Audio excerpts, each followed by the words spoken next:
오늘은 제주도 말굴터에서 박상현 선생님 북토크를 한 날입니다. 자, 그래서 지금 사전에 한번 들어가 보겠습니다. 자, 이거 지금 이렇게 찍어보기 처음이네. 백년가게. 자, 오늘 저자가 안녕하세요. 저자가 아주 안 와 계시네. 자, 지금 제주도 말굴터 내부입니다. 웨이브 라운지. 선생님 안녕하세요. 야, 조기 출근하시네. 그 유튜버가 이런 거 들고 다니면서 이렇게 더 늙으시기 전에 좀 남겨놓으려고. 나오죠, 당연히 나오죠. 워낙 나오시는 분이 아니에요. 야, 여기 지금 고사길도 갖다 놓고. 아니, 왜 한국에 못 있어? 지금 여기, 어머니가. 어머니 96이잖아요. 그래서 지금, 주말을. 요양원 계시니까 계속 가가지고 저거만, 면회만 하고. 근데 뭐, 그냥 그런 느낌이 들죠. 뭐.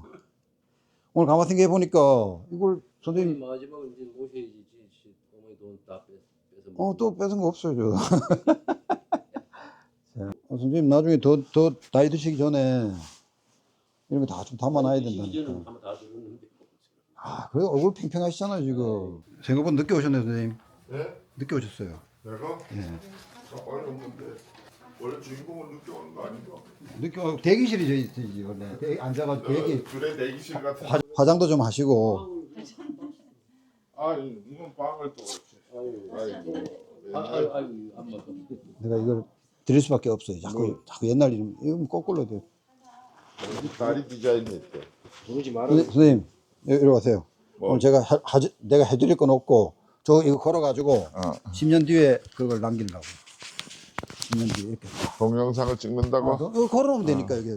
이건 원래 쭉 하던 작업이고 자료 준비는 이거 뭐 10년 넘게 했어요. 분량이 워낙 많으니까. 근데 요거는 시 지원받아 한 거고. 아니 전기 잘 들어왔다고요? 잘 됐네.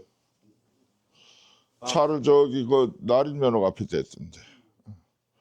전기가 빵빵하게 들어와가지고 빵도 빵빵하게 한 수명 될 거라 그랬는데. 우리 5시 반에 시작해서 끝나는 예상 시간 어떻게 돼요? 한 6시 반. 1시간 정도. 시간 모자라죠. 1시간 모자는. 내가 그래서 7시까지는 최소한 오겠다고 했어요. 여기 말이죠. 박 이사님. 저기 직원들 미리 필요하면 가서 밥 먹으라고 했어요. 갔다고? 갔어요. 속된 말로 유행어로 내 이름 대고 먹으면 돼요. 그러니까. 오늘 우리 저자가 물주가 되는 이런. 제가 그 책 보면서 느낀 게 선생님. 이거는 여기 이렇게 그 돌처럼 1강, 2강 이래가지고 이걸 찍어가지고 유튜브에 올려가지고 우리 집에서 편안하게 볼 수 있게 하는 게 훨씬 더 시대에 맞다. 왜냐면 이게 눈으로 보니까 그러니까 한 20분씩 해가지고 제가 그렇죠, 못 봐서 눈이 아파서. 그래서 그게 좀 아깝다라는 생각이 들어요. 이 책도 책이지만 요 강의로 이렇게 해가지고 해도 되겠다 싶더라고요. 그거 이제 강의를 해야 되는데. 그래서 그 식으로 하려고 저기 지난번에는 뭐 찬조 가수도 있었는데 내가 안 해도 된다. 그럼요. 우리 여기 뭐 지금 메인 코스로 먹으려 하는 거지 뭐. 그 월드컵에서는 원래 그 식전 행사가 없잖아. 축구가 제일 재밌는데 뭘 하랴. 어서 오세요. 안녕하십니까. 아이고 어서 오세요. 뭐예요? 참나 그러자라도 지금 먹을 게 많아가지고 넘치는데. 아이고 오신 것에도 고마운데. 어서 오시오. 아이고. 저번에 소각하는데. 어서 오세요. 그냥 소각하는데 그때 가서. 아이고 축하합니다. 오영돈 선배도. 저도 존중해야 되겠다. 저 뭐나 소설가로 데뷔하셨대. 아이고, 안녕하세요. 소설가 성함은 필명이 달라. 이지안이고 본명은 이정임. 그리고 뭐 또 몇 년 몇 월생 이런 건 필요하지 않죠. 네. 왜? 다 얘기해야 돼? 우리 우리 공부하러 오셔. 글쎄. 안녕하세요. 어서 오세요. 영달 씨는 우리 김동현 선배는 뭐 영달 씨는 영달 씨 오셔가지고 저 형무까지. 아이고야 멋있다. 앉아요, 앉아요, 앉아요. 와, 우리 달님도 빨리 오라 그래야 되겠다. 보세요. 많이 시간 어. 안 왔어요? 네, 안 왔어요. 왜? 안 온다고 막 하는 거. 오라 그래요. 오라 그래요. 지금 달림 얘기 했잖아요. 지금. 빵 짓는 농구. 예, 저기 내곡동.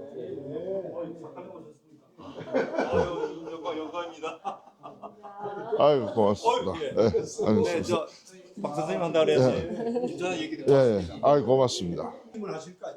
세를 원래 앉아 있고 아니 가게는 언제 옮기려고? 1년 이제 아 1년 계약을 했으니까. 아드님, 장세고 오셨네. 네, 감사합니다. 어서 오시오. 장원 씨.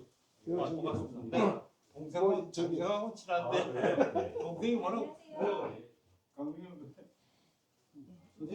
아니, 이거 받았습니다. 이건 찹니다. 야, 이 음악 출판사도 옛날엔 세관이라는 게 꽉 쓸었는데 이젠 다양해졌다. 야, 우리 애들 클 때는 전부 악보고 뭐고 다 세관이었어. 아유, 선생님 오세요. 예. 아, 지난번 전시회 가서 보지도 못하고. 아니 그날 가서는 뭐 저기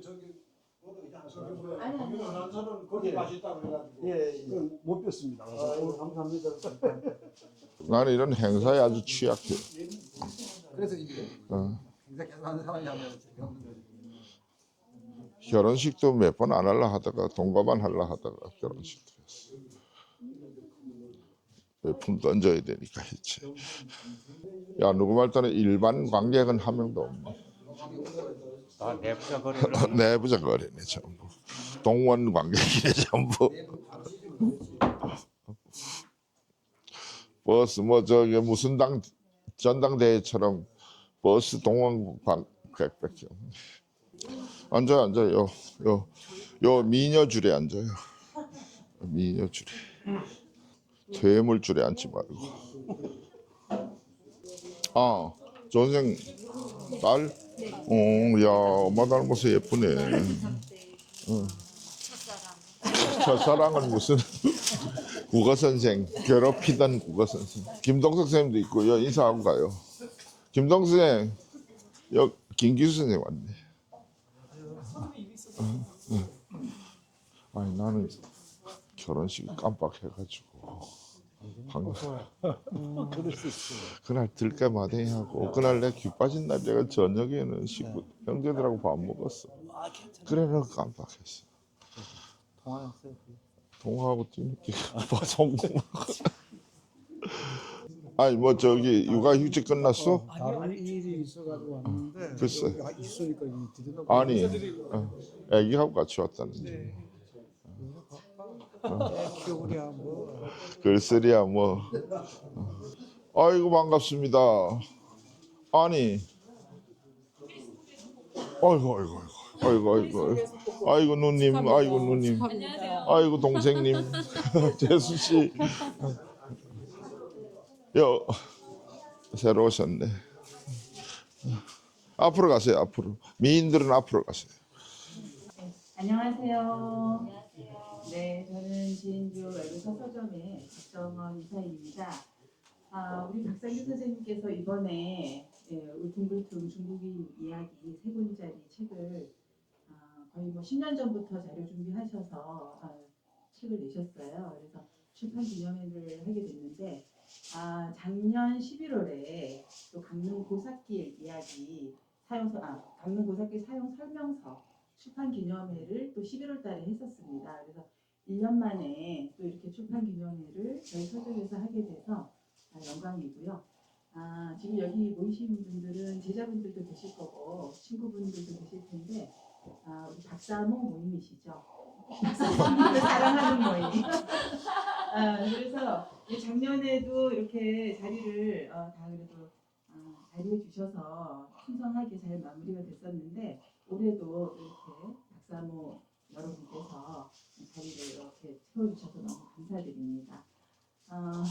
선생님이 원래 이제 선생님 교사 생활을 하시다가 그 학생들 가르치는 일을 너무너무 하고 싶은데 가르치면서 잘 못하시잖아요. 그러니까 우울증이 생길 정도라고 하시더라고요. 그래서 무료로 또 이렇게 가르침을 나누시기도 하고 지금 선생님 그 연구소 공간에서 수업도 진행하시고 이런 거로 알고 있습니다. 그래서 너무나 학생들한테 하고 싶은 그 절절한 얘기들을 이번에 책에 담았을 거라고 생각을 하고요. 그래서 선생님 오늘 자유롭게 마음껏 하고 싶은 말씀 다 하셔라. 그런 시간을 가졌으면 좋겠습니다. 그래서 마치 동네에 무슨 좋은 일 있으면 잔치하는 것 같은 그런 마음으로 오늘 이 자리를 준비를 했고요.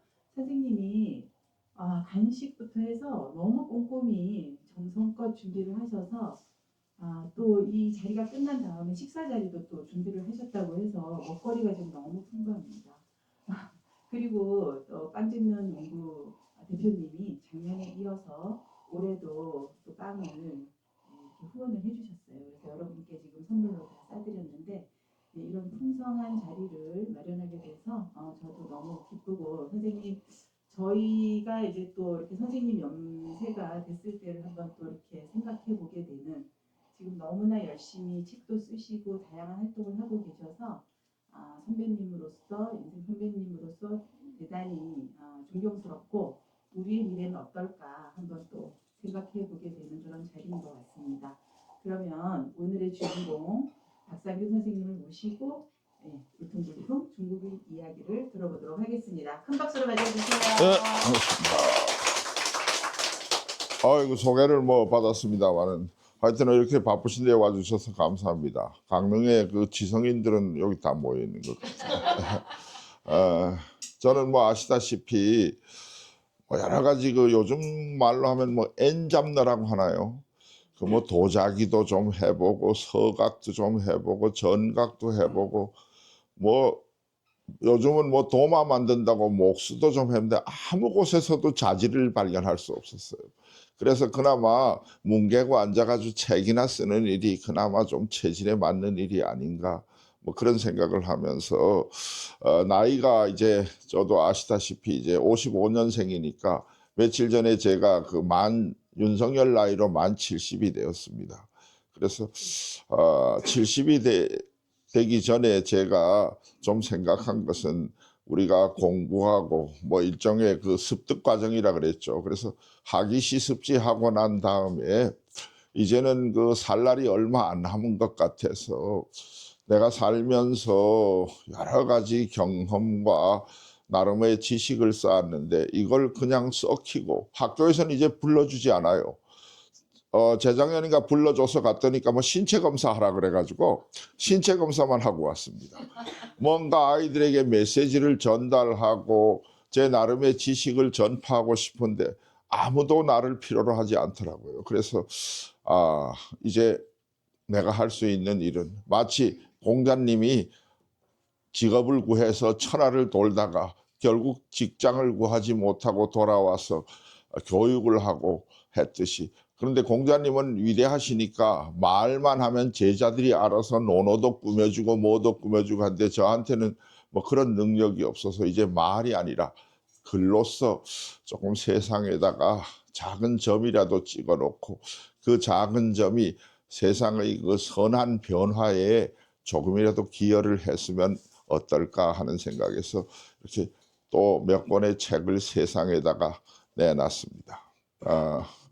제가 그 먼저 말씀드리면 이 왜 하필 중국사냐 하는 데는 몇 가지 요인이 있습니다. 우리 사회가 이제 아시다시피 너무 그 근대 이후에 급격히 서구화로 기울어지면서 우리 사회 전체가 이제는 노란 서양인, 쉽게 말하면 우리 정체성은 우리 대한민국 사람인데 우리의 시선과 시각은 이미 서구화되어서 우리를 타자화해서 바라보는 이런 시선이 너무 많아서 이제 그것도 이해가 갑니다. 사실은 우리가 너무 그 나라를 빼앗기고 여러 가지 측면에서 힘들게 살아왔기 때문에 자신에 대한 어떤 자학적 태도라든가 혹은 컴플렉스라든가 그리고 선진 사회를 따라잡기 위한 갖가지 노력이라든가 이런 것들은 충분히 이해가 갑니다. 그러나 이제 우리 2000년대 더구나 2020년 정도 된 오늘의 현재에서 바라보면 우리는 이제 세계적으로 상위, 상하위를 가르는 것도 우습습니다만은 상위 최소한 10등 언저리를 오르내리는 그런 경제적, 문화적 대국이라면 우습습니다만 그런 정도의 나라는 되었다고 봅니다. 그래서 이제 우리 주변에 있는 나라들에 대한 컴플렉스를 걷어내고 좀 냉정하고 차가운 시선 그리고 우리의 제대로 된 시선으로 남의 시선으로 우리를 바라보면서 조선 놈은 이래서 안 돼.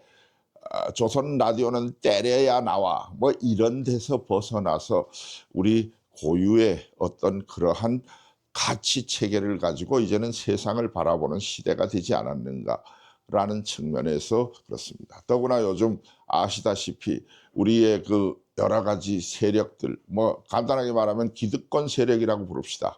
친일과 반공으로 이어진 이런 기득권 세력들이 이제 누구의 영향인지는 모르겠습니다. 아마도 미국의 영향인 것 같습니다만은 갑자기 혐중 사상 이런 것을 가지고 데모를 해대고 중국 사람 물러가라고 난리를 치고 말이죠.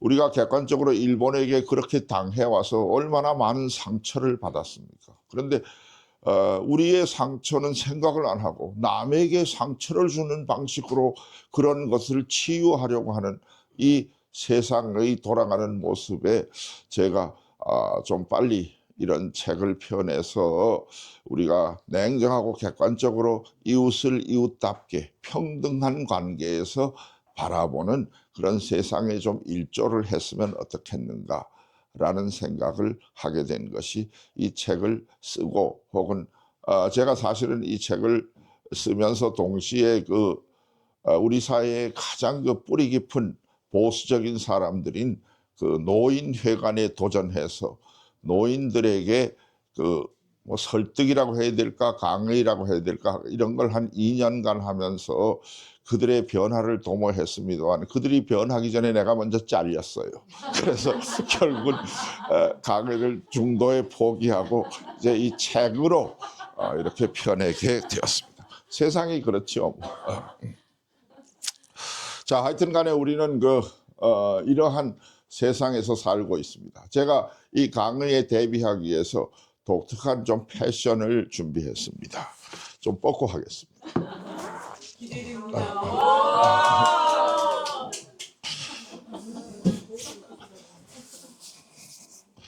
기억하십니까? 이 옷을 기억하시는 분?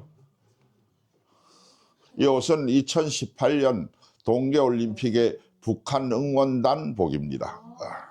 제가 북한 응원단의 일원으로 이 옷을 입고 북한 인민들을 좀 응원했었습니다. 자, 좀 앉아서 해야 될까요? 이 책은 중국의 5,000년을 다루고 있습니다. 중국이란 나라가 여러 가지 장점과 단점이 많은 나라고 특히 그곳에는 수많은 사람들이 살다가 죽어갔죠. 그중에는 좋은 사람, 나쁜 사람 여러 사람이 있어서 제가 좀 대중적인 제목을 붙여볼까 해서 그것을 울퉁불퉁이라는 말로 표현했습니다. 우리가 흔히 선인이라고 부르는 사람도 있고 우리가 흔히 악인이라고 부르는 사람도 있습니다만 중국 사회의 내면을 꿰뚫어 보면 사실은 선과 악의 구분은 그리 중요하지 않습니다. 대표적으로 우리 근대의 박정희 대통령을 한번 생각해 봅시다. 저 같은 경우는 박정희 대통령 시절에 초등학교에 들어가서 군대 생활할 때 그가 죽는 현장 부근에 가까이 있었던 그런 일종의 목격자이기도 합니다만은 그 사람의 공과에 대해서 우리 사회에서는 아직도 여러 가지 논의가 있죠. 예를 들어 경제 성장을 중시하는 사람들에게는 그가 가진 어떤 리더십 그리고 이끌어 나간 물론 구로공단에 우리가 흔히 공순위 공돌이라고 부르는 사람들의 저임금 노동에 의해서 수출 경제를 이끌어서 그런 여러 가지 얘기가 있습니다만 적어도 그가 강력한 리더십으로 우리 사회에 하나의 그 새로운 변화의 동력을 제공하고 그것이 오늘의 경제 성장으로 이어진 것은 분명하다고 생각합니다.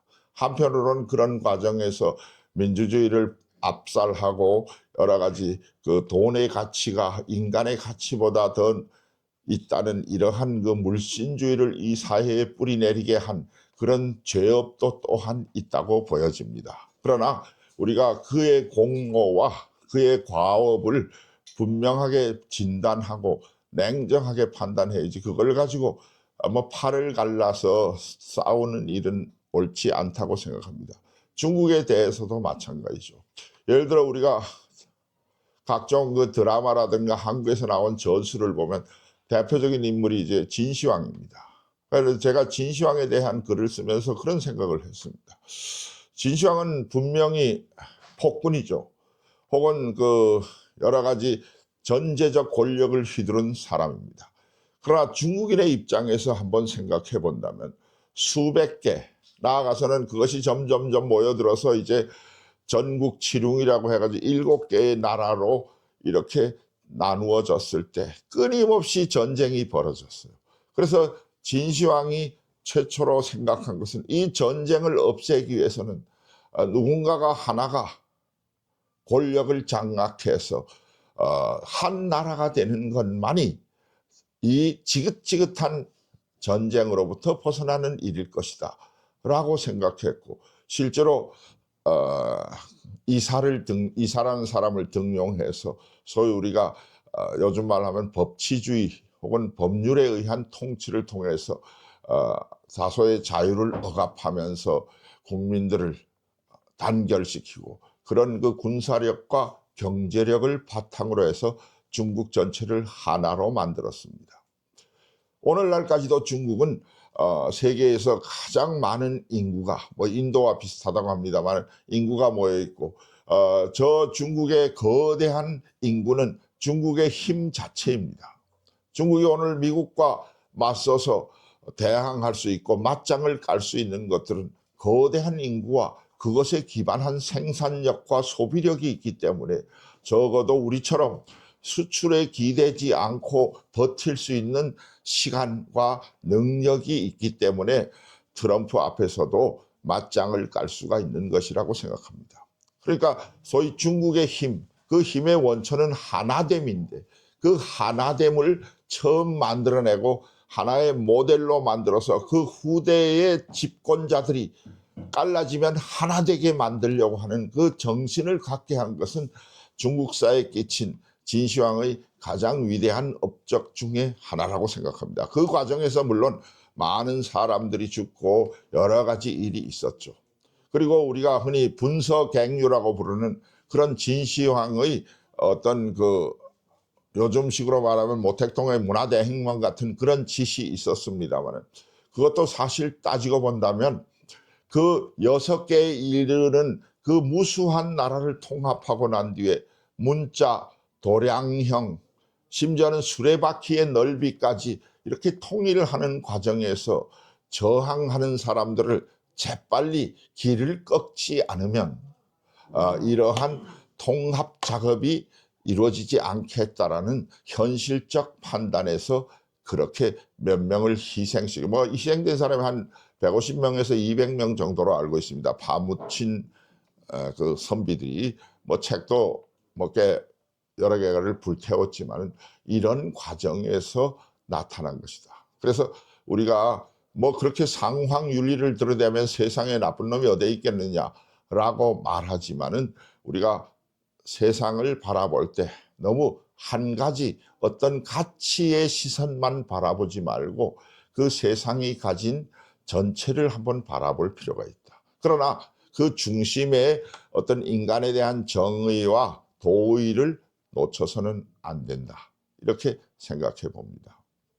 제가 그 역사책을 다루면서 늘 그 가슴 속에 품고 있는 사람이 한 두세 사람 되는데 첫 번째가 공자님이 쓰신 춘추입니다. 춘추. 이 춘추라는 책은 원래는 봄과 가을이란 뜻인데 공자님이 역사책 이름으로 사용함으로 해서 세월이란 뜻도 가지고 역사 기록이란 뜻도 가지게 됩니다. 그래서 제가 그 강릉여고에 있을 때 그 쉽게 말하면 학교 신문의 이름을 목면춘추라고 이렇게 붙이자고 해서 그렇게 붙인 적도 있습니다만은 그 춘추라고 하는 것은 그런 뜻이죠. 그런데 그 공자님이 춘추에서 뭐라고 말씀하셨느냐? 바로 옳은 것은 옳게 쓰고 그른 것은 그르게 쓰겠다라고 말씀하셨습니다. 우리가 생각해 보면 현실적으로 우리 인간들은 전부 이기주의자들입니다. 늘 자신에게 유리하게 해석하려고 하고 자신의 재화를 더 많이 획득하고자 하고 자신의 자식이 남의 집 자식보다 더 뛰어나기를 바란다는 점에서 우리 한 명도 예외가 없습니다. 그런데 그런 세상에서 이런 인간들을 어찌 다스려야 될 것인가? 법으로 다스려? 매로 다스려?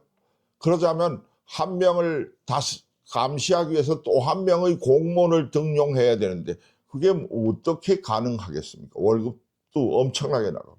그렇다면 어떻게 인간의 이기심을 제어할 것인가가 통치에서 매우 중요한 덕목이었겠죠. 나는 그런 면에서 종교의 가치가 등장했다고 봅니다. 여기에 종교 가진 사람들에게는 대단히 죄송합니다만 신도 그런 필요성에 의해서 인간이 만들어낸 존재 혹은 발견해낸 존재라고 생각합니다. 그래서 그 신이 가지고 있는 어떤 능력을 이용해서 결과적으로 내세라는 종교관을 만들어내고 너희가 현실 속에서 그렇게 탐욕스럽게 살면 내세에 가서는 지옥불에 떨어지거나 혹은 아수라에 빠지거나 이렇게 될 것이라는 어떤 경고, 두려움 이런 것들을 끊임없이 주입함으로 해서 일주일에 한 번씩 데려가서 주입을 하죠.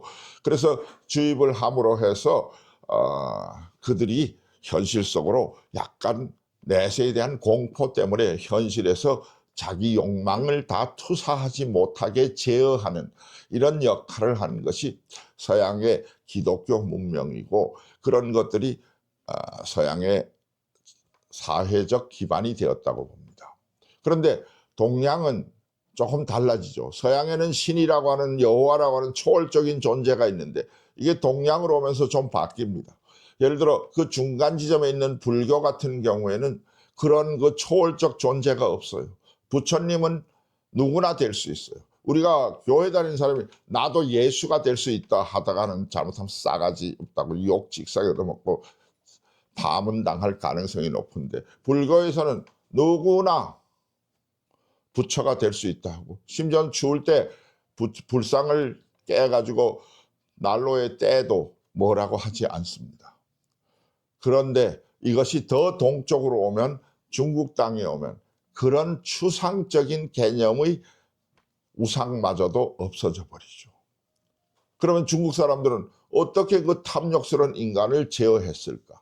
그것이 바로 역사라는 것이고 그것이 공자님이 말씀하신 춘추라는 것입니다.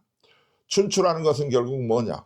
내가 지금 못된 짓을 하면 나는 그것을 못됐다고 기록할 것이고 이 기록은 대대손손 역사 속에 남아서 너의 후손과 너의 자손들을 욕되게 할 것이다. 우리가 이완용의 후손이라든가 이런 사람들 생각해 보면 지금 어디 가서 사는지 모르지만 적어도 고개를 잘 쳐들고 떳떳하게 살지는 못하고 있잖아요. 그런 면에서 생각해 보면 역사라는 것을 통해서 기록이라는 것을 통해서 인간의 현실적 욕망을 제어하고 사회적 통제 시스템으로 구축했다라는 점에서 중국의 역사 기록은 매우 중요하다고 생각합니다.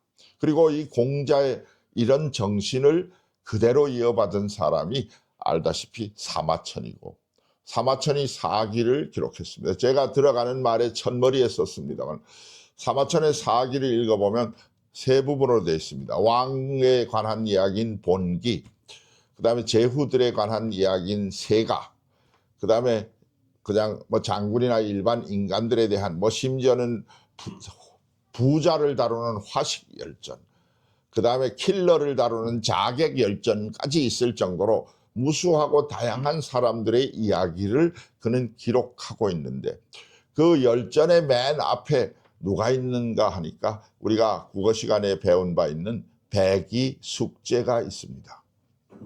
백이숙제는 어떤 사람들이냐? 고죽국이라고 하는 아주 저 변방의 작은 나라의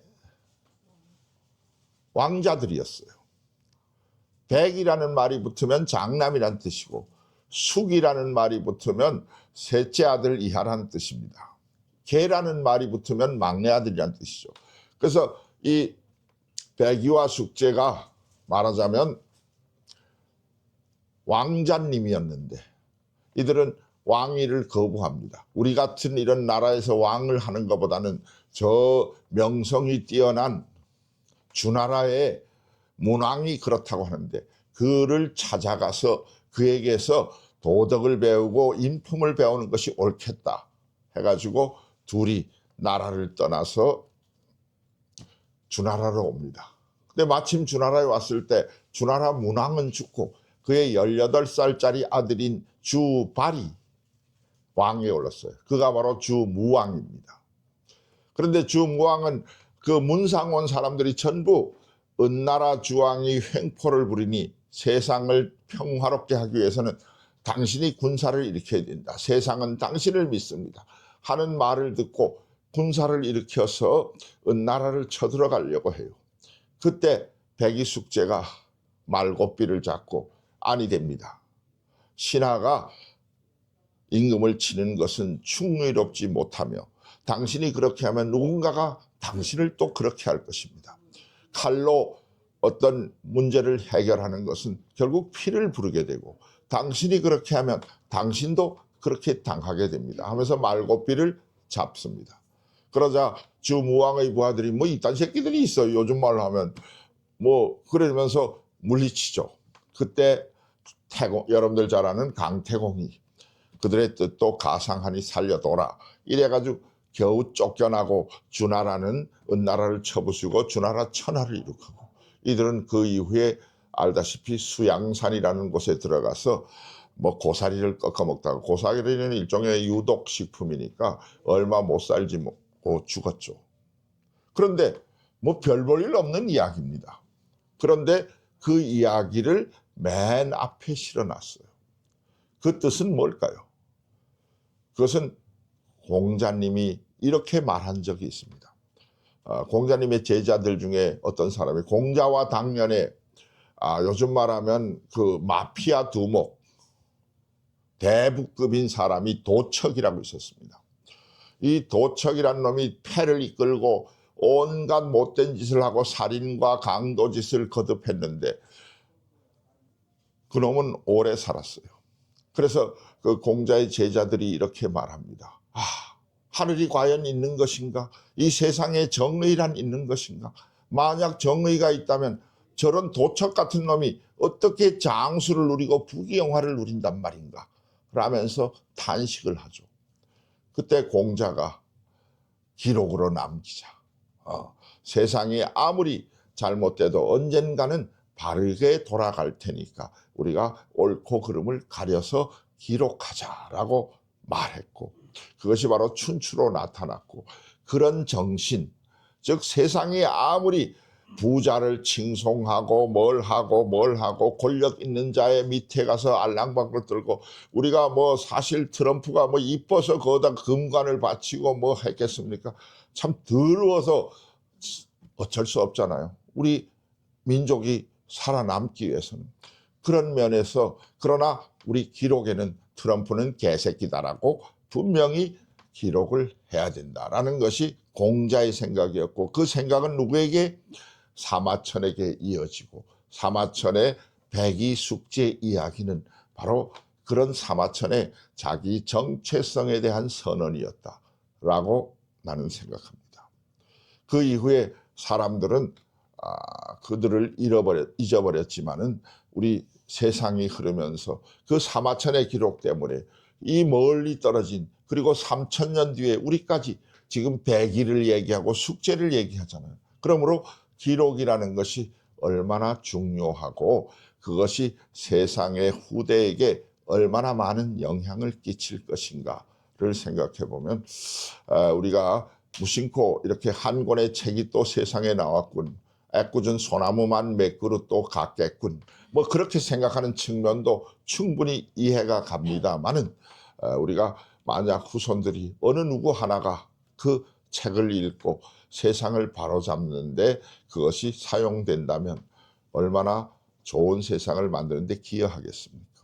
우리 어렸을 때 배웠잖아요. 링컨 대통령이 뭐 오두막집에 살면서 먼 십리길을 걸어가서 책을 빌려봤는데 무슨 그 스토어 부인이 쓴 엉클 탐스 캐빈이라는 걸 쓰고 뭐 노예 해방을 뭐 꿈꿨다니 사실 뻥에 가까울 겁니다.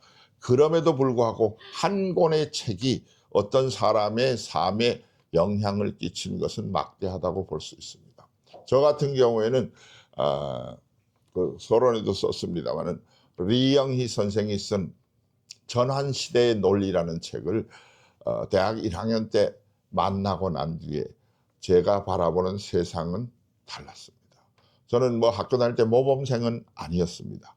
그냥 시험에 안 나오는 책은 잔뜩 읽고 시험 때는 뭐 빵점도 받고 그래가지고 맨날 뭐 얻어 터지고 그랬습니다. 그런데 그 전환시대의 논리에 베트남전 3편 1, 2, 3 챕터가 있었는데 저는 그걸 읽고 난 뒤에 세상이 완전히 180도 바뀐 걸 느꼈습니다. 그 조금 전에 우리 형이 월남에 갔다 왔어요. 우리 형은 맹호 부대로 퀴논이라는 곳에서 근무를 하고 지금도 그 무슨 고엽제 후유증으로 한 달에 뭐 100몇만 원씩 이렇게 지원을 받는 그런 사람입니다. 그 용감스럽던 형이 알고 보니까 베트남에 가서 베트남 독립투사들을 쏴 죽이고 온 사람이야. 우리가 입장을 바꿔놓고 생각한다면 호지명이라는 독립투사와 그를 추종하는 베트남 사람들이 우리 형의 증언에 의하면 그놈들은 누가 농민인지 누가 베트코인지 몰라. 농사 짓다가도 갑자기 총을 들고 나타나고 그래서 어느 놈이 어느 놈인지 몰라서 쏘다 보면 나중에 민간인 학살이래. 뭐 이런 이야기를 하셨던 기억이 납니다. 그 맞는 얘기죠.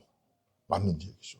농민이 바로 밤에는 베트콩이 되고 그러니까 우리로 말하면 농사 짓다가 조국을 위해서 떨쳐 일어난 것인데 그것을 타자해서 바라보면 그냥 반공적인 시각으로 바라보면 그렇게 되었던 것이죠. 그래서 저는 세상이 뒤바뀐 경험을 하고 그때부터 모든 언론과 기존에 잘 나가는 사람들의 얘기를 귓등으로 흘리고 잘 듣지 않게 되었습니다. 어떻게 말하면 또라이가 되기 시작했다 그러나 반골이 되기 시작했다 그러나 뭐 그런 것이 제 삶의 어떤 출발점이 되었기도 했습니다. 그래서 저는 그 이후에 뭐 세상에서 모두가 추구하는 명예나 자리나 이런 것들을 전부 거부하게 되고 내 스스로가 홀로 이 문학의 빨치산이 되어서 세상을 바꾸는데 기여하다가 장렬하게 전사하자 뭐 그런 목표를 가지고 지금까지 살고 있습니다. 그래서 여러분들 뭐 각자 훌륭한 삶을 살고 계시겠지만은 저 같은 경우는 이제 그렇게 해서 이 지경이 되었다라는 이야기를 합니다. 그래서 단 한 사람한테 미안합니다. 아버지입니다. 제가 그 대학에 처음 들어갔더니까 굉장히 그 장래가 촉망되는지 선배들이 나를 끌고 어디론가 가더라고요. 그 갔는 데가 무슨 중국 음식점이었는데 갔더니까 뭐 노래를 부르는데 처음 들어보는 노래야. 그래서 옆에 앉은 선배 보고 물어봤더니까 노래 제목이 뭐 멸외가야. 외구를 멸망시키자 뭐 그런 내용이에요.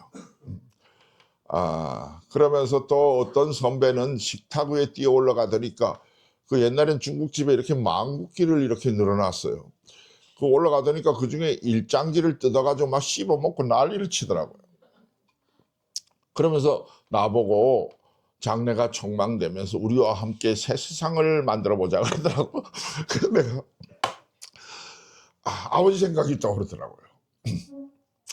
내가 여기서 이들과 함께 하면 뭐 전과도 몇 개 생기고 뭐 뼈도 몇 번 부러지겠지만은 세상을 바꾸는데 적극적인 사람이 되겠죠. 그러나 나는 이런 거친 방법은 나하고 맞지 않는다. 나는 내가 할 수 있는 방법을 동원해서 세상을 변화시키려고 노력해 볼 테니 선배님 제발 뭐 비겁하다고 해도 좋으니까 나를 여기서 나가게 해주세요. 이래서 나는 그 길로 나온 다음에 이제 다시는 그들과 함께 하지 않았습니다. 그때 함께 했던 사람들 중에 그 이후에 강원도 교육감이 된 사람도 있고 뭐 강원도 도지사가 된 사람도 있고 그렇습니다. 나도 그때 했더라면 뭐가 해도 됐겠거나 아니면 죽었거나 뭐 둘 중에 하나였겠죠. 그래서 저를 뭐 어떻게 생각할지 모르겠지만은 아버지의 착한 아들로 이렇게 살다 보니 평생을 원래 뜻.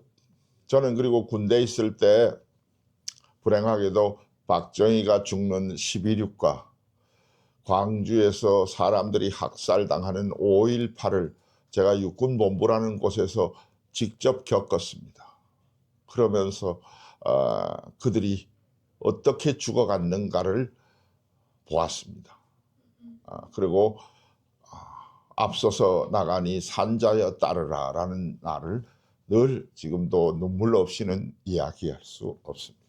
그래서 그러나 현실적 삶은 매일 구호만 외치면 살 수는 없는 것이고 그래서 학생들에게 여기 제자들도 몇 명 있습니다만은 뭐 국어를 가르치는 틈이 요즘 말로 하면 그 역사의식을 좀 불어넣으려고 무진 애를 썼습니다만은 학생들의 호응은 그리 높진 않았던 것 같습니다.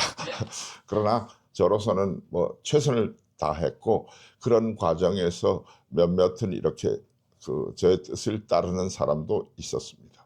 제가 한 달 전에 전화를 받았는데 제가 가르친 제자 중에 이제 학교에 있다가 제가 사표를 내고 이제 논술 학원을 할 때 배운 애인데 전화가 왔더라고. 그래서 왜 이랬더니까 사법연수원이 끝나고 저 사법고시한 애인데 저 로스쿨을 나왔는데 사법연수원이 끝나고 김앤장에 들어가게 되었대요. 그래서 내가 김앤장 이랬더니까 선생님 되묻는 뜻을 제가 잘 압니다. 그러면서 내가 하기 전에 제가 어디에 가든 선생님의 뜻을 거스르지 않고 뭔가가 제정신을 잃지 않으리라는 다짐을 드리기 위해서 전화 드렸습니다. 그래서 내가 그냥 고맙다 이렇게 말했습니다만 글쎄 제자들이 저 대신 뭐 곳곳에서 그런 활약을 하면서 이 세상을 조금이라도 맑고 밝게 만드는 데 기여해 준다면 뭐 선생으로서 더 이상 바랄 수도 없으리라고 보여집니다. 우리가 그런 면에서 생각해 본다면 교육이라는 것, 미래라는 것이 얼마나 중요한 건데 여기도 생각해 보면 미래에 관한 사람들은 뭐 한두 명 보이고 전부 과거형들만 모여 있어서 사실은 좀 쓸쓸합니다만은 그러나 우리가 뭐 어쩔 수 없죠. 세상이 그렇게 변하고 저 개인적으로는 우리 사회의 가장 큰 변화가 저는 IMF 사태라고 생각합니다. 뭐 그 이전에 여러 가지 60혁명도 있었고 촛불 시위도 있었고 뭐 응원봉도 있어서 뭐 정권 교체의 유쾌한 경험도 해봤습니다만은 IMF 사태 이후에 우리나라 사람들에게 DNA 속에 생존의 어떤 것이 세상에서 가장 중요하다는 것이 나는 새겨진 것이 아닌가라고 생각을 합니다. 6.25라는 전쟁을 겪으면서 우리가 반공 이데올로기가 새겨져 가지고 그걸 척결해내지 못하고 지금까지 고통받고 있는 것처럼 이 IMF 이후 때는 어떤 살아남기 위해서는 결국 뭔 금덩이라도 가슴속에 품고 있어야 된다라는 그 생각들을 우리 모두가 갖게 되고 이런 것들이 알게 모르게 자녀에게 누구에게 영향을 끼쳐서 우리 사회가 이런 탐욕스러운 자본주의 체제로 완전 개편이 되는데 그 IMF가 기여한 것이 아닌가. 요즘 젊은이들 보면 제가 깜짝 놀란 것이 뭐 예를 들어 통일을 해야 된다. 저희가 지금 그 통일 옷을 입고 있습니다. 통일을 해야 된다 하면 그거 해서 뭐 하는데요? 북한 도와주는데 얼마나 돈이 많이 드는데요. 뭐 그런 식이에요. 그러니까 그들에게는 민족의식이 아니라 조금 배운 사람들, 나이 든 사람들은 효율성 이런 말을 하는데 얘들은 아예 우리 돈 들여가지고 뭐 미쳤다고 걔들을 뭐 이런 식으로 이야기를 하더라고요. 그래서 이 점점 우리 사회가 필요로 하는 가치가 어디로 갈 것인가 라는 생각을 하면서 그런 생각들을 중국사를 쓰면서 틈틈이 이렇게 박아봤습니다만 과연 얼마나 읽어줄지 그것은 여전히 의문입니다. 뭐 교보문고라든가 뭐 이런 데도 깔려 있고요. 말글터에도 갖다 놨습니다만은 5권을 갖다 놨는데 뭐 더 달라 소리를 안 하는 거 보면 그 뭐 판매고가 뻔하잖아요. 서울도 마찬가지입니다. 그런데 다행스럽게도 좀 뭐 경과보고를 하면 주변에서 이렇게 그 팔아주기죠. 팔아주기. 우리 집사람은 그런 나를 자석이요 판매하는 놈 같다고 얘기를 하는데 팔아주기식으로 이렇게 3권씩 팔아줘서 제가 그 알다시피 유명 작가가 아니다 보니까 출판사에서 전 출판사에 가본 적도 어딘지도 모릅니다. 그래서 그 출판사에서 뭐 여러 가지로 하다니까 1,350만 원을 내라. 그 다음에 책은 700부를 찍어서 반띵이 하자. 뭐 그러더라고요. 그래서 350권이 나한테 왔어요. 그 350권이 얼마나 막대한 양인지 뭐 트럭으로 왔더라고요. 트럭으로.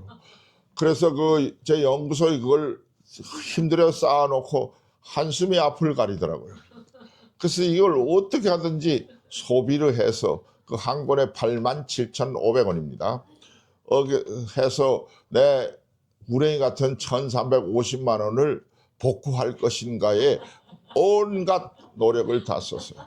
그래서 지연, 뭐 학연, 인연, 사돈의 팔촌, 제자의 제자까지 동원을 해가지고 그 결과 그래도 360권이 나한테 왔는데 180권이 남았습니다. 그 180권이 뭐 다 팔린 건 아니고 그 중에 돈 들어온 건 한 130권 정도 되고 뭐 돈 안 내고 감아 먹은 놈도 있고 제가 뭐 기부한 사람도 있고 그런데 그게 그래서 1,000만 원 이상 복구가 되었습니다. 영화 감독들이 보통 그 흥행 여부를 물으면 그렇게 답한다고 합니다. 제발 부탁인 건데 다음 영화를 찍을 정도의 흥행만 됐으면 되겠다. 왜? 실제로 돈은 못 벌더라도 그들은 끊임없이 이렇게 영화를 만들므로 해서 자기 정체성을 확인받고 하잖아요.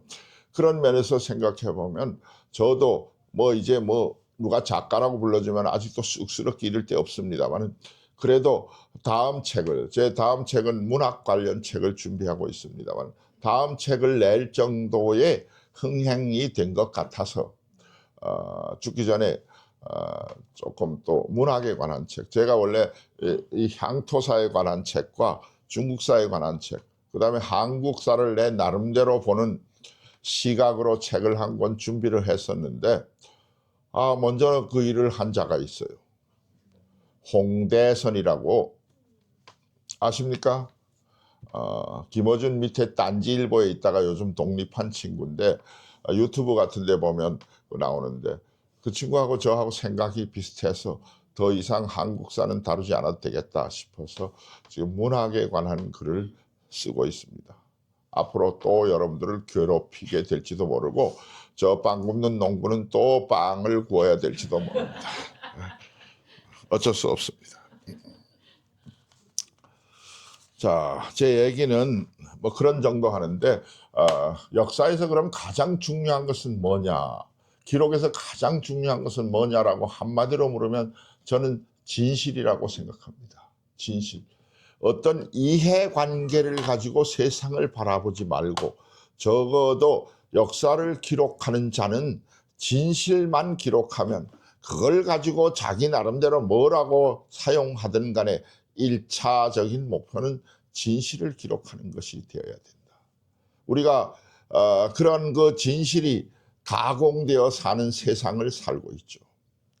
제 친구 중에 그 언론학교 뭐 하고 지금도 뭐 방송에 나오는 친구가 있는데 그 친구가 대학원 때 나한테 그 논문을 하나 보내줬는데 그 논문 제목이 아젠다 세팅, 에이전다라고 뭐 영어로는 발음합니다. 에이전다 세팅에 관한 얘기였어요. 그 얘기는 뭔가 걔가 조사한 것은 당대에 그 이스라엘과 팔레스타인 쪽에 그러니까 이집트나 요르단 그쪽하고 전쟁을 했어요. 그런데 우리하고는 아무 상관도 없어요. 그런데 그 전쟁에서 누가 이겼으면 좋겠냐 혹은 심정적으로 누구 편을 들고 있느냐라고 조사해 본 결과 이스라엘이 이겼으면 좋겠다라고 하는 우리나라 국민이 약 60%, 아랍이 이겼다고 좋겠다는 사람이 한 20%, 나머지 20%는 모르겠다였어요. 그렇다면 약 3배에 이르는 사람들이 이스라엘이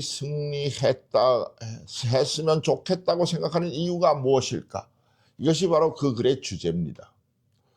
그러면 우리가 이스라엘하고 그렇게 깊은 관계가 있습니까?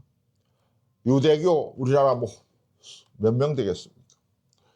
그리고 당시만 하더라도 우리가 건설을 주로 어디서? 아랍에서 건설 수출을 하고 그 대금으로 뭘? 석유를 가져와 가지고 다른 나라가 심하게 겪는 오일 쇼크라고 하는 것을 견디고 있던 그런 시절인데 우리나라 국민들은 아이러니컬하게도 오히려 우리에게 경제적 도움을 주는 아랍 세계보다는 이스라엘을 편들고 있다는 것이죠. 그래서 연구 조사해 본 결과 해방 이후 우리 사회의 주력 기업이나 혹은 주도하는 여론을 주도하는 사람들이 대부분 결국 미국의 영향을 받았고 우리가 접하는 중동 뉴스의 그 화면들은 주로 CNN이나 AP통신 이런 데서 찍은 것이지 우리나라 기자 중에서 거 가서 찍은 사람이 누구 있습니까? 한 사람 있어요. 너무 못생겨가지고 거 갔다가 돌아와가지고 그 공로로 유명하게 된 이진숙이가 유일하게 혼자 갔다 왔어요. 이진숙이 그 중동 갔다 와가지고 출세했어요. 빵진숙이가 돼버렸지만은 그 어쨌든 간에 우리는 결국 미국이라는 필터를 통해서 바라본 시선으로 그동안 이스라엘과 아랍의 다툼을 지켜보았고 우리가 알든 모르든 지식인이라고 건방 떨고 자부하면서도 오랫동안 세뇌된 그런 결과 우리는 뜬금없이 이스라엘을 3배 이상 지지하게 되는 그런 사람들이 되어버렸다는 것이죠. 그것이 어찌 이스라엘뿐이겠습니까? 러우 전쟁을 바라보는 현재의 시선도 마찬가지입니다. 우리가 오늘날 뉴스에서 접하는 시선은 전부 우크라이나 쪽에서 찍은 사진들이가 영상들입니다. 소련 쪽으로 들어가서 그쪽에서 시각과 입장을 가지고 찍은 거 본 적이 없어요. 그러다 보니까 늘 우리는 기울어진 운동장 혹은 남의 눈으로 내가 판단하는 이런 존재가 되어버리고 말았다라는 것이 제 생각입니다. 신문에 따라 좀 나은 신문도 있다고 하는데 제가 볼 때 요즘은 한겨레도 마찬가지입니다. 그들이 가지고 있는 시선조차도 이제는 타도 대상이 되는 때가 되었다.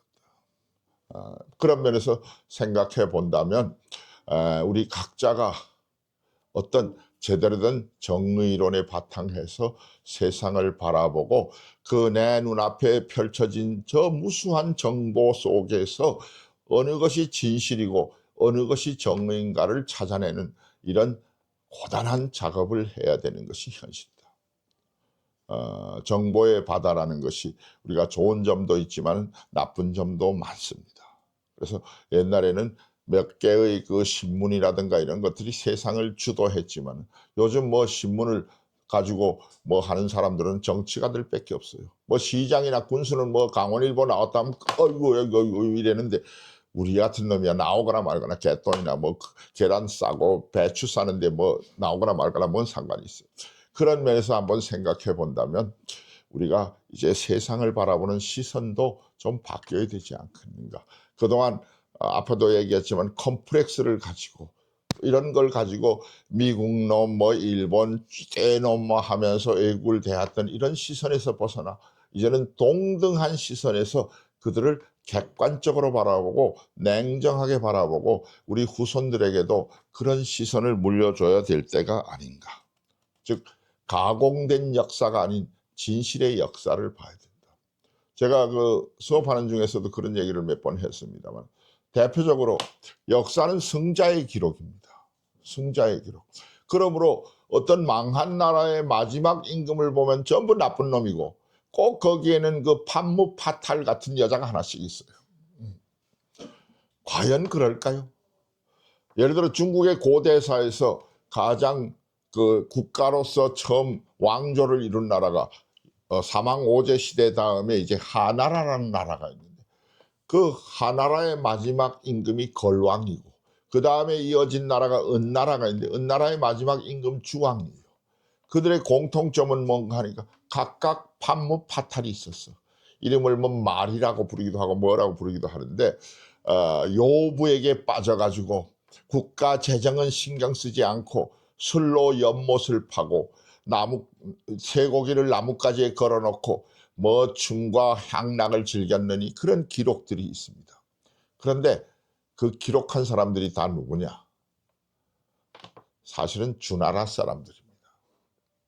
하나라, 은나라는 뭐 문자 체계가 제대로 신통치 않아가지고 기록을 남기지 못하고 제대로 된 우리가 볼 수 있는 기록은 이제 주나라 때의 기록인데 주나라로서는 그 전의 왕국들이 정말 나쁜 놈들이기 때문에 우리가 물리치고 정의로운 나라를 세웠다 하기 위해서는 그런 얘기를 할 수밖에 없었죠.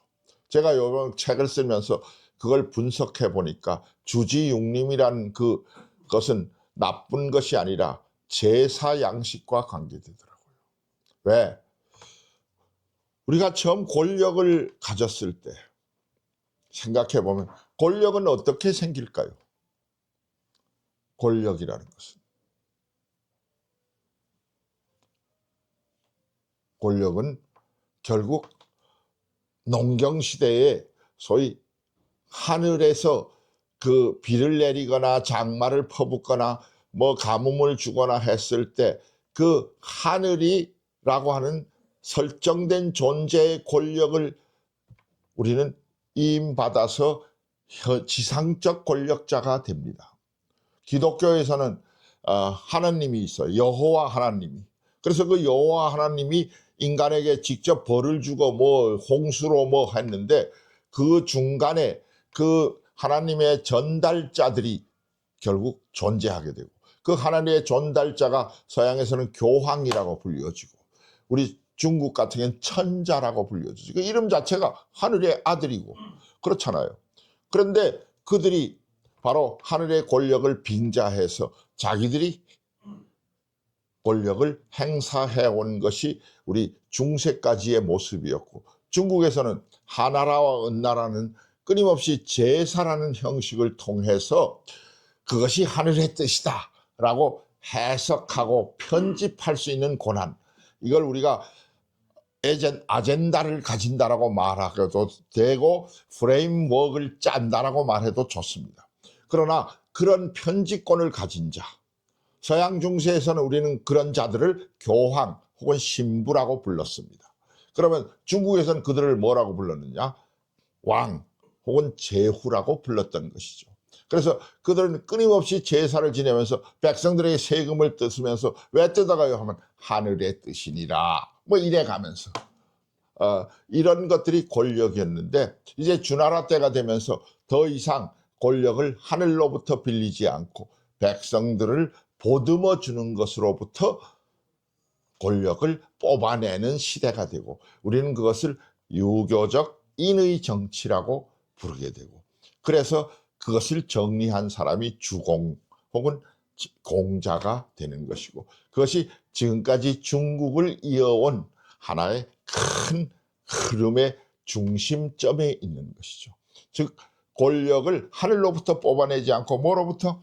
백성들의 사랑과, 그래서 우리가 수어지교니 혹은 민심이 천심이다니 그런 말들을 하면서 백성들로, 오늘날의 대통령들도 마찬가지죠.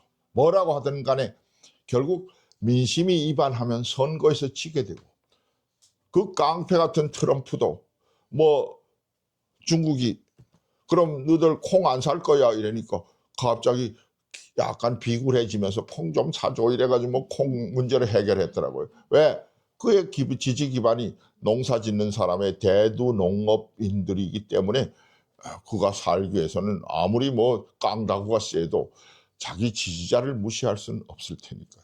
그런 면에서 생각해 본다면 현대의 권력과 고대의 권력은 그런 면에서 다른데, 이 하나라 은나라는 하늘로부터 권력을 빌려서 그걸 편집하고 그걸 백성들에게 전하는 입장이 권력자였는데, 그걸 주나라 입장에서 보면 주지육림에 빠져 있다. 왜? 술과 고기가 없으면 당시에 제사를 지낼 수 없었으니까, 제사를 자주 지내다 보니까 술과 고기가 흔할 수밖에 없었는데, 그걸 이제 그렇게 이야기를 한 것이다 라고 보여지면 될 거라고 봅니다. 마지막으로 얘기하면, 저는 요즘 뭐 그렇습니다만 남들이 뭐라고 하든 간에 약간 국뽕에 취해 있습니다. 요즘 그 에이펙을 하면서도 보니까 그 소위 세계의 민주주의의 선도자이면서 자본주의의 리더였던 미국이 자기 동지들을 찾아다니면서 삥을 뜯고 있는 그 현실을 보면서 미국의 몰락을 슬퍼했습니다. 일본이 하다 안 되니까 뭐 다카이의 시나이라고 하는 뭔 이상한 여자를 뽑았는데, 그 여자가 일본을 다시 강하게 외치는 걸 보면 중국사에서 부국 강병을 외친 나라치고 망하지 않은 나라가 없습니다. 벌써 강하게라고 외치고 아메리카 포스트라든가 무슨 메이크 아메리카 그레이트 어게인 이런 말이 나온다는 것은 지금 현실이 기울고 있다는 것을 상징적으로 보여주는 것이죠. 이제 우리는 미국과 그 미국의 꼬붕인 일본의 침몰을 지켜보게 되었다고 보여집니다.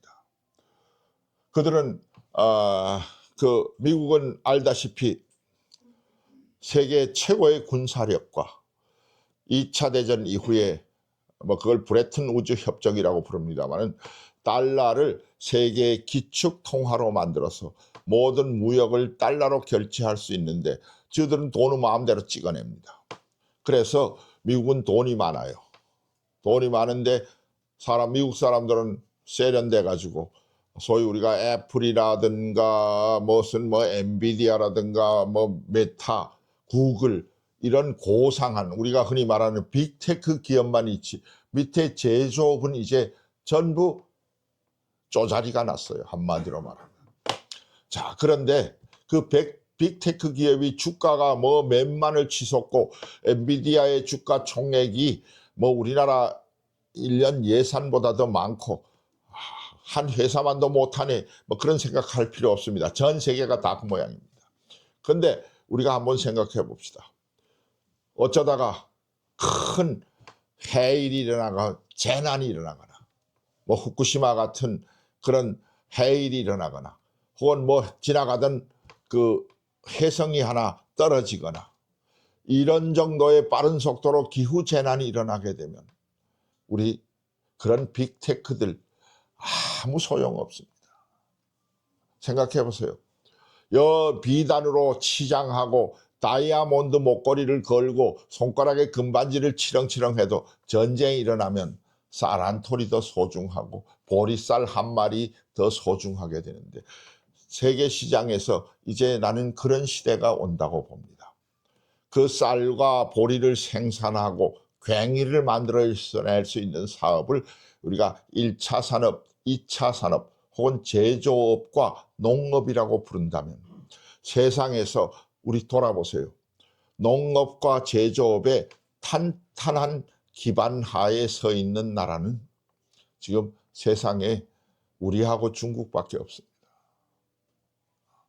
다른 나라는 아직 제조업 기반이 약하고 저 동남아 국가들은, 유럽은 이미 그런 것들이 거의 사라졌습니다. 무슨 비싼 와인 만들어낼 줄 알지 그걸 가지고 밀을 생산하는 사업은 거의 망했어요. 그런 면에서 생각해 본다면 이제 이런 위기가 되고 사람들의 탐욕과 국가적인 이기심이 충돌하는 이런 시대에 우리가 우리 스스로를 지켜나가면서 어디에도 기울지 않는 정의로운 국가로 남을 때 우리의 앞날은 더 나아지지 않겠나. 저는 개인적으로 그런 생각을 한번 해봅니다. 제 주제에 무슨 생각을 해본다고 여러분들한테 강요하는 건 아닙니다만은 제 책 속에서 이제 그런 이야기를 했다라는 말씀을 드리겠습니다. 제 얘기는 너무 장황했습니다만은 여기까지 하고, 혹시 제가 책을 쓰는 과정이나 뭐 여러 가지 여러분들에게 질의하거나 제가 응답할 일이 있으면 뭐 질문 혹은 이야기를 좀 들려주시면 고맙겠습니다.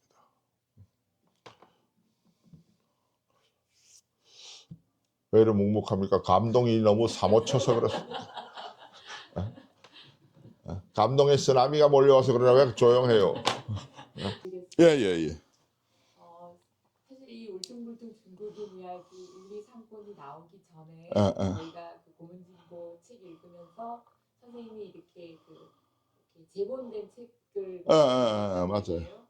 사실 그 책을 읽는데도 눈알이 빠질 것같아요. 정말로 힘들었습니다. 근데 선생님께서는 이거를 집필을 하시고 또 교동을 보느라고 수없이 많이 이거를 보셨을 텐데, 그래도 뭐 오자가 많습니다. 네, 많이 보셨을 텐데 여기는 수많은 인물이 나와요. 수많은 인물이 나오는데 그 수많은 인물 가운데 인간적으로 이렇게 마음이 가는 인물, 인간적으로 마음이 가는, 그가 악인이든지 아니면 더 선한 인물이든 상관없이 인간적으로 마음이 가는 인물이 있다면 어떤 인물로? 저는 그 얘기 나오니까 뭐 몇 인물이 떠오릅니다. 그런데 사실은 아까도 얘기했지만은 인간에게는 전부 검은 면과 어두운 면이 있다고 생각합니다. 아까 백이숙제 얘기했습니다만 걔들은 그 짧은 기간에 나타났기 때문에 그런 것이 없지만은 그들의 전 생애를 살펴보면, 예를 들어 모택동을 생각해 보면 덩샤핑이 07이 과3이다 그렇게 얘기를 했는데,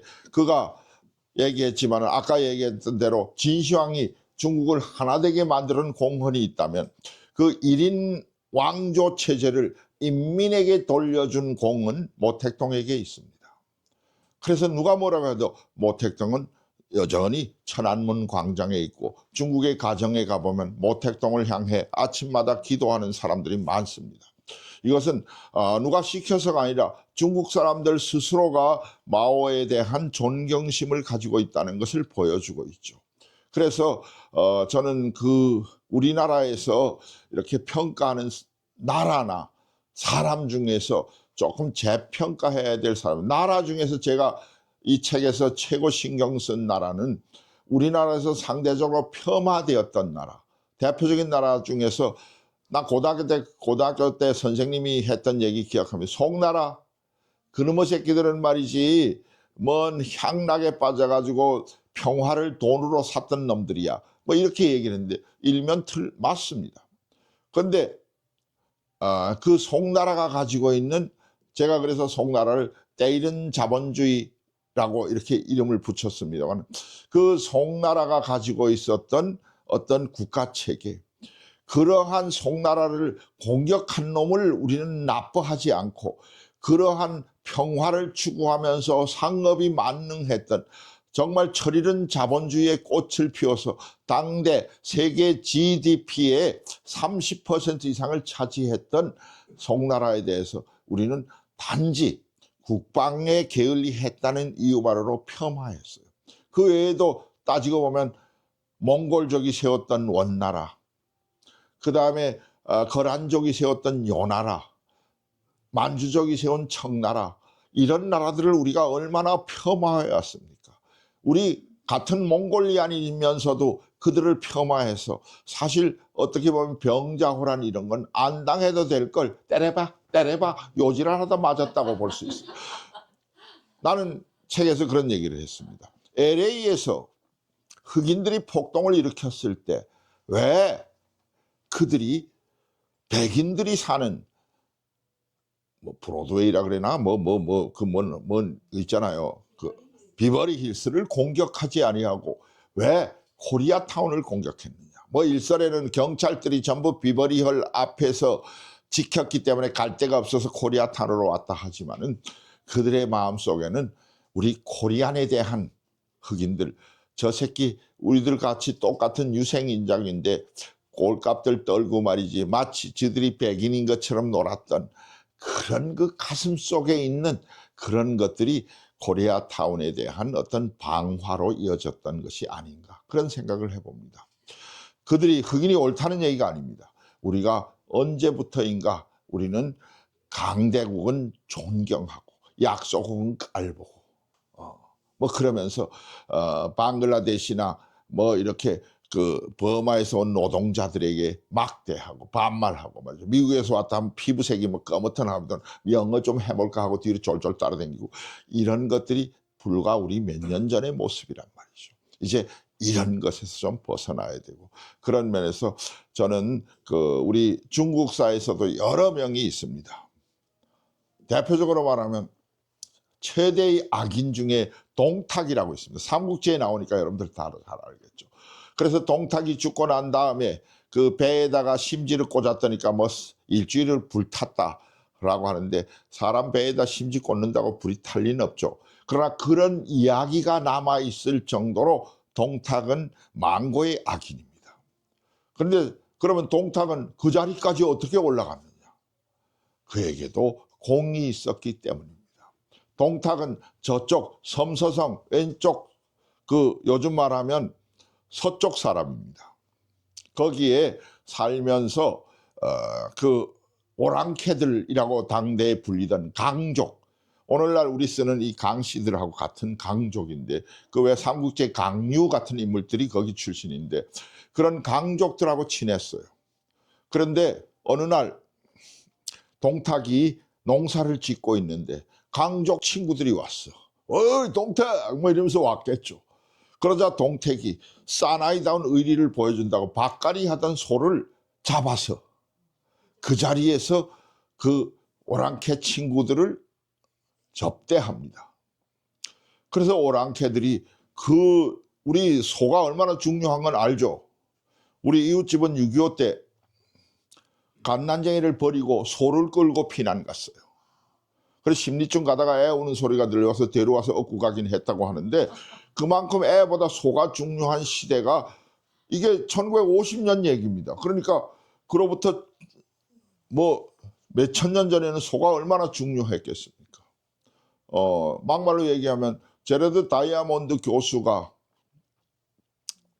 총균세라는 책을 썼는데 그 총균세가 중간 매개체이긴 하지만은 제일 중요한 문명의 차이의 출발점은 소입니다. 소. 즉 소가 있어서 농경을 사람의 손으로 하지 않음으로 해서 생산량이 5배 이상 늘어났고 그러면서 자기 먹을 것을 농사지어대지 않는 잉여 세력들이 생기면서 그 사람들이 도구를 발굴하고 문자를 개발해서 문명이 급속도로 퍼지면서 그 퍼진 수단이 바로 총균세라는 것이 그 다이아몬드 교수의 주장입니다. 그러므로 소가 그만큼 중요한데 그 소를 잡아가지고 베풀었죠. 그래서 나중에 동탁이 그 벼슬을 했을 때 그 강족들이 적극적으로 도와주고 해가지고 그가 출세를 할 수 있었습니다. 그러니까 우리는 옛날에는 선과 악을 구분했어요. 십자군처럼. 이슬람은 우리의 성질을 맡고 있는 나쁜 놈이니까 죽여서 불태워야 되고 우리는 하나님의 영을 받은 위대한 군사들이라는 이런 착각 속에서 살아온 것이 십자군 전쟁이고 기독교 문명은 대부분 그런 식으로 성장해왔다고 나는 생각합니다. 그런데 우리 동양은 아니죠. 그런 선악의 이분법이 아닌 동양은 체인지입니다. 어제의 적이 오늘의 친구가 되고 오늘의 친구가 적이 되고, 그래서 선과 악이 한 몸에 얼마든지 공존할 수 있는 것이 우리 동양적 사고입니다. 그래서 서양에서는 악을 징계하기 위해서는 불태워 없애야 돼. 우리는 그걸 마녀 사냥이라고 그러죠. 반면에 우리 동양에서, 중국에서는 대표적으로 그 악한 요소를 징계하기 위해서는 하이방, 시골에 가서 농사 지어 봐야 돼. 제가 요즘 농사를 지으면서 철이 많이 들었습니다. 겸손해지고 까불지 않게 되었습니다. 여러 가지 농기구 사고 뭐 하느라고 돈 한 300만 원 정도 들였습니다. 근데 소득을 계산해 보니 3만 원이 안 돼. 이게 참 부끄럽습니다만은 이 땅 앞에 겸손하고 하늘이 가뭄 끝에 됐다. 야, 가뭄 끝에 양수기로 75만 원 주고 샀더니 그 다음 날부터 비가 또 계속 이걸 어떻게 하란 말입니까? 그래서 이런 것들이 우리를 겸손하게 만드는데, 이런 선과 악이 공존하고 있는 것이 이 세상이고, 그래서 좋은 건 취하고 나쁜 것은 버리면 되는 것이지, 어떤 인간이나 모든 것들을 하나로 이렇게 분화해서 보는 태도는 이제 우리가 버려야 된다. 아까 동택이 얘기했습니다. 제갈량도 마찬가지입니다. 실제로 진수의 삼국지를 보면 우리 국민들이 되게 좋아하는 관우, 제갈량, 그들에게도 단점이 무수합니다. 실제로 소설 속에 제갈량이 싸운 전쟁 중에서 제갈량이 가지도 않은 전쟁도 많고, 그리고 제갈량이 동남포릉을 빌었다는 것도 그때가 되니까 그렇게 부는 것이, 우리 뭐 바닷가에 가면 말이죠, 아침에는 뭐 이쪽으로 불고 저녁에는 이쪽으로 불고 그러잖아요. 그 바람의 방향이 바뀌어서 그런 것이지, 제갈량이 뭐 단을 쌓았다고 바람이 어찌 바꾸겠습니까? 그러나 이런 것들을 우리가 그냥 무심코 넘어가는데, 이제 좀 진실의 눈으로 세상을 바라보면서 눈을 똑바로 뜨고 좀 봐야 되고, 그런 면에서 우리 자신뿐만 아니라 이웃 나라까지도 그 대상이 돼야 된다는 것이 저의 나름 거창한 주장입니다. 답이 되셨습니까? 예. 제가 그 짧은 질문에 길게 답하는 게 제 특기입니다. 그러다 보니 제 제자들이 있지만은, 제가 학교 다닐 때 다른 그 반에는 없는 부장이 한 명 있었습니다. 선생 뭔지 알아요? 차례부장이라고 있었어요. 차례부장. 그 뭐 미화부장, 총무부장은 다 있는데 국어 차례부장이 뭐냐 하면, 제가 얘기하다 제 흥에 취해서 진도가 어디까지 나간지 몰라요. 그때 내가 묻는 애가 필요합니다. 야, 어디 할 차례나? 그거 대답해 주는 게 차례부장이 정신 바짝 차리고 있어요. 그래서 차례부장이 있었는데 오늘 또 마찬가지네요. 죄송합니다. 자, 또 뭐 말씀하실 게 있습니까? 없으면 제가 그 아까 우리 별을 따다 과자를 구운 이종기 선생님이 협찬을 해 주셨고, 그 다음에 거기에 그 잔기지빵은 최현숙 씨라고 우리 집에 계시는 동명이인입니다. 우리 집에 계시는 분인데 집에 있습니다. 안 온 외에도 여러분들이 여기 말글터 사장님과 네 분을 비롯해서 이렇게 또 자리를 마련해 줘서 제가 뭐 한 자락 신개비라도 떨 수 있게 해줘서 고맙습니다. 그리고 먼 곳에도 이렇게 찾아온, 우리 춘천에서 막 달려온 조 선생을 비롯해서 이렇게 못난 저를 찾아와 주신 여러분께 감사드립니다. 하여튼 뭐 제가 살아보니까 날 좋아해 주는 사람이 제일 좋더라고요. 그건 뭐 순수한 생각입니다.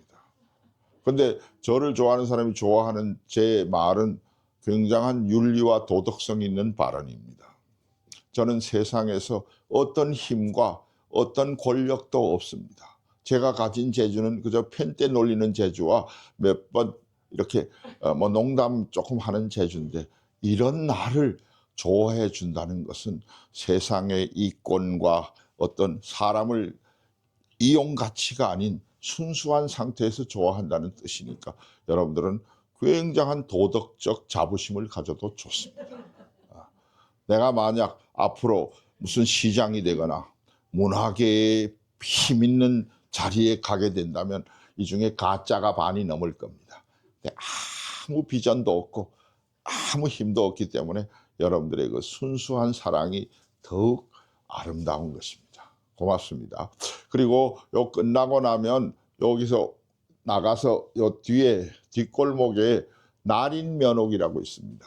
날인면옥에 그 작년에는 제가 그 뭐 쇠고기 뭔가를 준비했더니까 그게 뭐 이렇게 좀 그렇더라고요. 그래서 올해는 개별적으로 갈비탕과 만둣국 중에서 여러분들이 선택하셔서 저녁 식사를 하시고 집에 돌아가시면 됩니다. 돈 걱정을 하지 마십시오. 제가 책 팔은 돈이 제법 있습니다. 물론 본전 생각을 하면 아직도 좀 모자라지만은 그래서 하여튼 고맙습니다. 아이고 밥값에 보태겠습니다. 고맙습니다. 아 참 그리고 저기 뭐냐요 빵도 지원해 줬는데 아이고 미안합니다. 이게 소개를 못했네.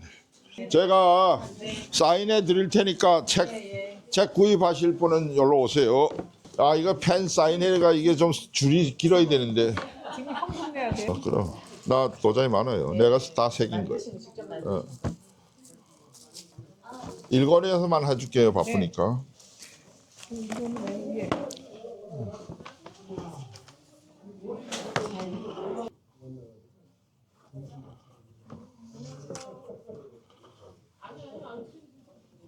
내 이름 잊어버리지 않았네. 이게 지금 있는 거예요?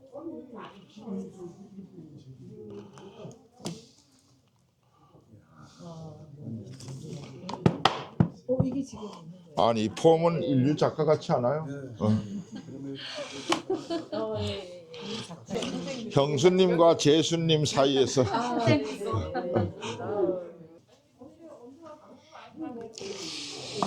도장을 꺼내기가 귀찮아서 그냥 같은 도장 찍어드리지. 인지 색깔을 달리해도 되게 이쁘더라고요. 이 도장이 간서치란 뜻입니다. 간서치가 뭐냐 하니까 책만 들여다본 바보란 뜻입니다. 아, 그러고 싶지 않은데요. 내 대신 해줘야지 내가 못다 하나. 한이 많은 사람인데. 저 선생님께서 저한테 한번 써주셨던 그 문구를 아직도 뭘 써줬지? 예전에 이렇게 카드 하나에다 선생한다 그러니까. 아니요. 그럼. 그거랑 상관없이 저에게 다 늘 깨어 움직이는 양희가 되시길 써주셔서 그랬다고? 제 카톡 대문이 아직도 늘 깨어. 아이고 고마워라. 아이고 고마워라. 저 아직 네, 고맙습니다. 이건 이권으로 아이고. 이유가 있을까요? 이건 옛날에 초기 작품. 아, 초기 작품이 뭐 1년 차이밖에 안 돼. 그거 당연하지. 색깔이 언제 그걸 그거 갖다 왔다고요? 오늘은 아주 제대로 갖고 왔네. 아주 와, 멋있다 이거. 그게 이제 책 하려고 배치 다 하네. 그게 뭔 뜻인가 하니까 웅굴골 몹쓸 걸 배우니. 그러니까 구정 출신의 인문학 전공자다 뭐 그런 뜻이에요. 인문학이 몹쓸 걸. 글씨도 동글동글한데. 직접 새기신 거죠? 그럼요. 나는 못 놔도 내 얼굴 그대로 삽니다. 그때도 색깔이 엄청 쓰셨어요.